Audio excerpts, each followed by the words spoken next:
so that was a really cool experience. I worked was it a lot more people on that job than like more. How many? Hundreds and hundreds of people. Wow. So we had not grips. No, there's probably only 60 grips in Texas. So we're a pretty small group. But whereas there were like, I think you said about 10 grips on this Friday night show? On the Friday Night Lights show, between first unit and second unit, there was probably 20 grips. Okay, and how about on the movie? On the movie, there was probably about 25 to 30 grips. Oh, so not that much different. Not very much more. Friday Night Lights is a pretty big production as well, because it's a TV series and it's consistently going. With True Grit, I worked as a rigging grip, so my role would be to go ahead of the production.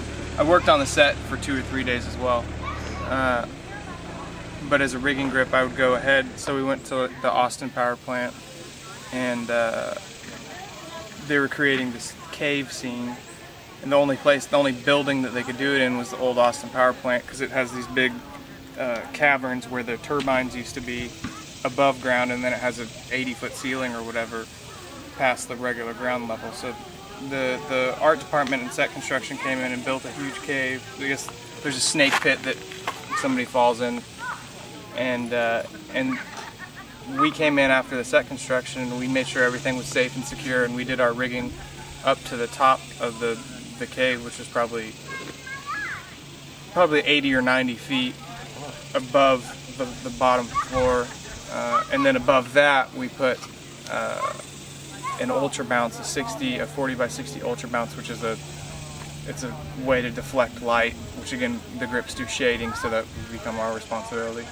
And then we also had to do the rigging for the lights, which would hang below this. Essentially, it's a huge reflector, a 40 by 60 reflector, suspended on chain motors, so it's adjustable and you can do whatever you want with it. And then below that, we built another rectangle out of aluminum. It's called rock and roll truss. It's kind of the big iconic truss that you see on big music events or anything on the stage. But we built another rectangle that the lights could hang off of, and then the lights would bounce up into our ultra bounce and then shoot down into the cave, so the cave would be illuminated for the actors. But it's cool. There's a lot of experience. There's a lot of opportunities to travel. Like when they were shooting Predators, they went to Hawaii for I think a month and a half, and you get your room and board paid, you get a per diem, you get your regular wage, and then you get idle days. So on your days off, they still have to pay you. So have you solved your career dilemma now? You found your for now niche? For now. I mean, you can. It turned out to be better than you thought it was going to be. Yeah, living in Texas, you can make, if you can make over $100,000 a year, then that's great, and you can do that in film relatively easily, and you get benefits and retirement and everything else. What, do you like the work? Yeah, I like it. It's exciting. It can be boring at times, but it's just a job. And the guys, are you sort of? Yeah, I have a lot in common with them. I find that they're the same. I've always been very mechanically inclined, and it's hard to find a job that you can do that you can make a real living off of being mechanically inclined. Be a carpenter, and I still enjoy doing carpentry, and I'd like to still start a furniture business, but now I can do that on my time off from film and have the money and the time to be able to do it. Because you might have a month off between jobs. Sure. How is it? Have you done it long enough to kind of know typically you're going to be off a month, on a month? I know that there's slow months. With the incentives, I think it's going to be busy for the next couple of years consistently. But yeah. So how much? If consistently busy means you would be off how much of the year? 1/3 or? Probably working 3 days a week is consistent. 3 days a week. Okay. So your normal job description is 5 days off, 3 days on? Yeah. Or wait, that's 8 days, isn't it? It's kind of 3 days off, 4 days on. Kind of like a fireman. When you're working, you're working. You may work a 16-hour day. Or, but then when you have time off, you have a lot of time off. It's consistent. Yeah. So like a lot of guys will go, do something in Detroit for 2 months, and they'll get all the idle days and everything else and per diem, and they'll come back with $20,000 for 2 months, and then they can take a month off.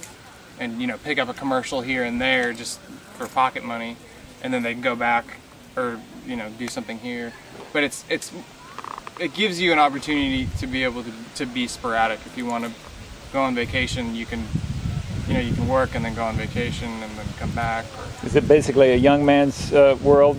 It is. I think you don't see a lot of 60-year-olds being grips. I think they cap out probably 60 is probably the cap. Really? Go that far? Well, I say that because the best boy for Friday Night Lights is probably 60. Okay, but in his position, he's not doing any of the physical work. He's giving orders. Yeah. But it's a kind of a young man's endeavor. I think. Yeah. I think the film industry as a whole is kind of it's always purging itself of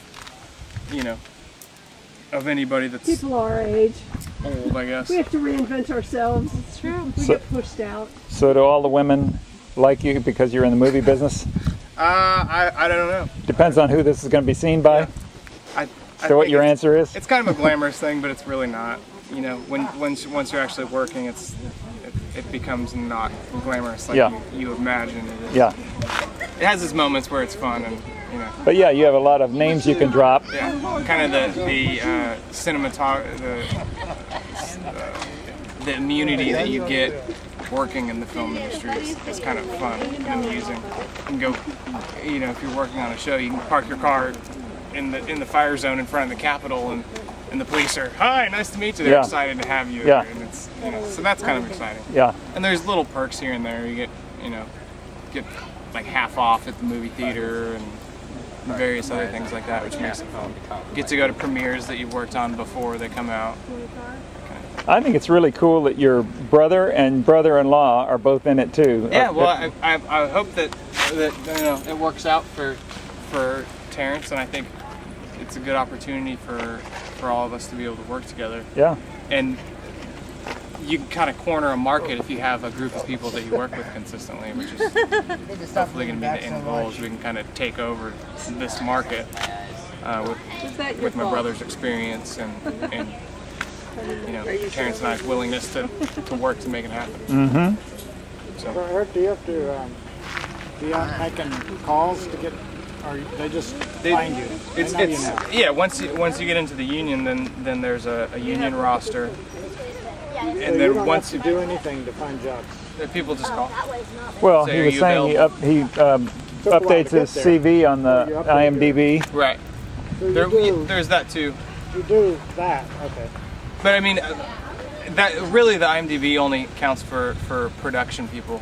The actual grips who would be hiring you, the best boys, it's all word of mouth. If somebody says, "Yeah, I've worked with him," he's good, you should call him. Mm-hmm. And then they'll call you. They don't really look at the IMDb. If it's an out-of-towner, it's an LA grip or somebody who doesn't know anybody in town, he may look over the IMDb's to see who's done big stuff, who hasn't, to kind of get a basis. Okay, well, he did a $60 million film, they must have done at least this kind of stuff. But essentially, locally, it's just who you know, and then they call you. And then the other cool thing, which I haven't done yet, is the unemployment. Being in the union, as soon as you get off of a feature, like when I left True Grit, I could have called the unemployment office and got on unemployment. And so you can have unemployment all the time you're not working? Yeah, and there's no questions asked. You don't have to prove that you're going to find a job because it's a union hall. They just give you $500 a week until you pick up another feature. Yeah.